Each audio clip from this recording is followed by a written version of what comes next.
Hey guys, welcome back to your LK Academy.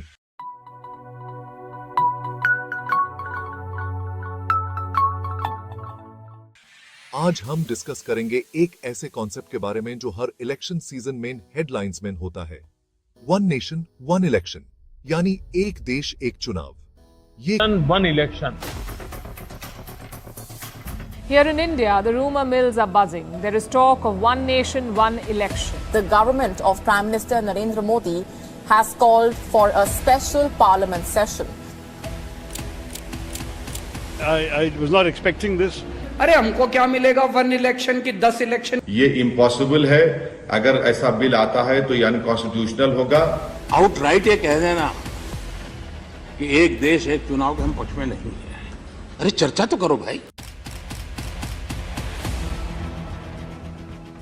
बहुत interesting है क्योंकि ये सिर्फ इलेक्शन का सिस्टम ही नहीं बल्कि पूरी डेमोक्रेसी को एक नया डायरेक्शन दे सकता है। तो चलिए शुरू करते हैं और समझते हैं इसका हिस्टोरिकल बैकग्राउंड, इसके बेनिफिट्स, चैलेंजेस और आगे का रास्ता। 8. बैकग्राउंड और हिस्ट्री। अगर हम हिस्ट्री देखें तो इंडिया में वन नेशन वन इलेक्शन का कॉन्सेप्ट नया नहीं है। 1950 भी तक हमारे देश में लोकसभा और विधानसभा इलेक्शन साथ में होते थे। इसका मतलब ये कि पूरे देश में एक ही टाइम पे वोटिंग होती थी, एक ही बार रिसोर्सेज लगते थे और सारा इलेक्शन प्रोसेस स्ट्रीमलाइन था। लेकिन 1967 के बाद कुछ स्टेट्स में पॉलिटिकल इंस्टेबिलिटी बढ़ने लगी, गवर्नमेंट्स का कोलैप्स होना शुरू हुआ और फिर टाइम पे अलग अलग स्टेट्स में इलेक्शंस होने लगे। इस वजह से आज हमारे देश में हर 2-3 महीने में कहीं न कहीं इलेक्शंस हो रहे होते हैं। इसी फ्रैगमेंटेशन की वजह से फिर से एक बार वन नेशन वन इलेक्शन का आइडिया रिवाइव हुआ ताकि इलेक्शन प्रोसेस को सिंपल और एफिशिएंट बनाया जा सके। इन वन नेशन वन इलेक्शन का concept. One nation one election का कॉन्सेप्ट बेसिकली ये है कि पूरे देश के लोकसभा और स्टेट असेंबलीज के इलेक्शंस एक ही साथ और एक ही टाइम पे कराए जाएं, यानी हर 5 साल में एक ही बार नेशन वाइड इलेक्शन प्रोसेस हो ताकि पॉलिटिकल, फाइनेंशियल और एडमिनिस्ट्रेटिव रिसोर्सेज का एफिशिएंट यूज हो सके। 1. Benefits of one nation one election.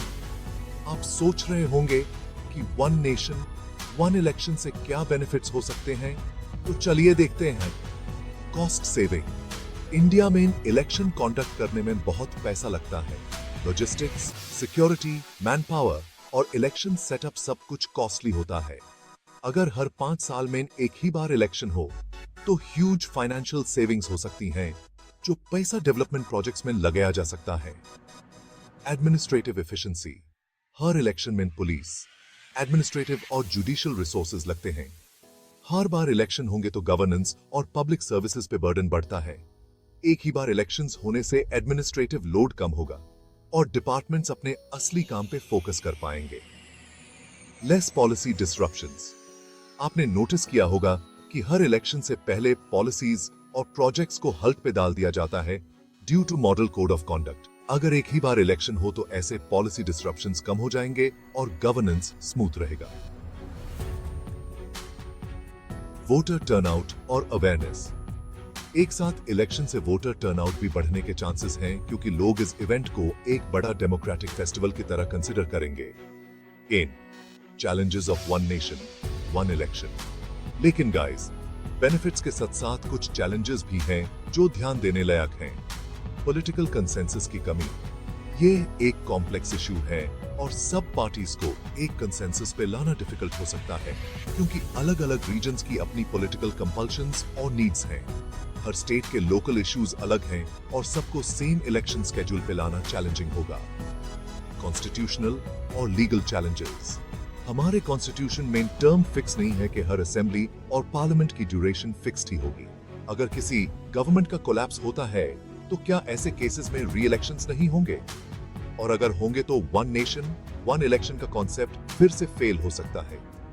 Operational और लॉजिस्टिकल चैलेंजेस। एक साथ इलेक्शंस कंडक्ट करना लॉजिस्टिकली भी काफी चैलेंजिंग हो सकता है। पूरे देश के लिए एक ही बार में सफिशिएंट ईवीएम्स और सिक्योरिटी डिप्लॉयमेंट का भी चैलेंज है। मॉडल कोड ऑफ कंडक्ट का लगातार implementation, one nation one election से कंटिन्यूअस गवर्नेंस पे भी इंपैक्ट हो सकता है, क्योंकि model code of conduct apply हो जाएगा और सेंट्रल और स्टेट लेवल पर पॉलिसीज को इंप्लीमेंट करने में रुकावट आ सकती है। शांति पंपी वो समकी स्वांति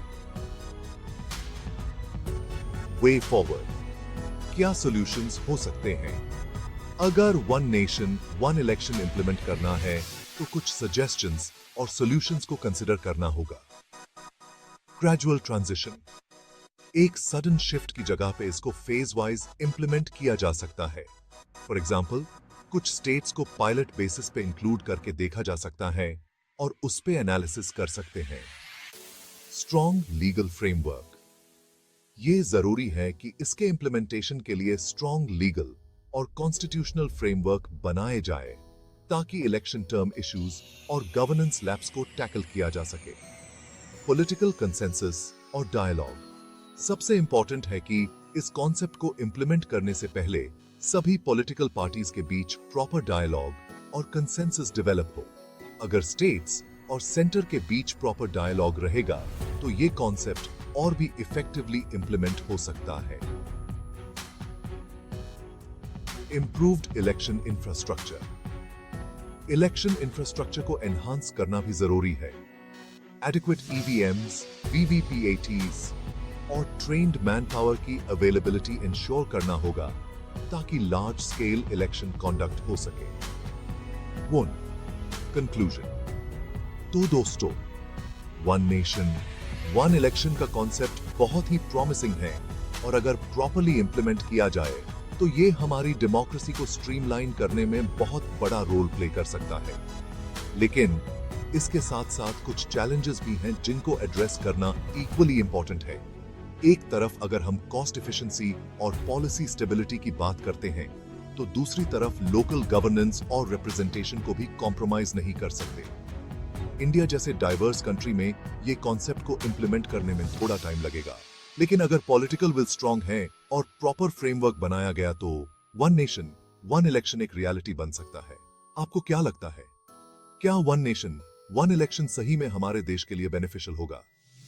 कमेंट्स में जरूर बताएं और अगर आपको ये वीडियो इंफॉर्मेटिव लगी हो तो लाइक, शेयर और सब्सक्राइब करना ना भूलें। आउटरो, तो अब LK एकेडमी के बैचेस के स्पेशल डिस्काउंट के बारे में बात करें तो अभी 50% का डिस्काउंट चल रहा है जो कि फर्स्ट 1000 स्टूडेंट्स के लिए है।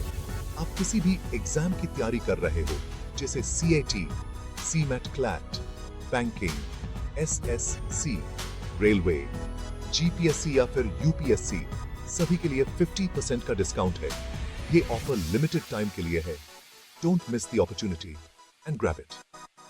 थैंक यू फॉर वॉचिंग दोस्तों। Stay tuned for more informative content और अपने आइडियाज और सजेशंस शेयर करते रहिए। मैं मिलता हूं आपसे अगले वीडियो में।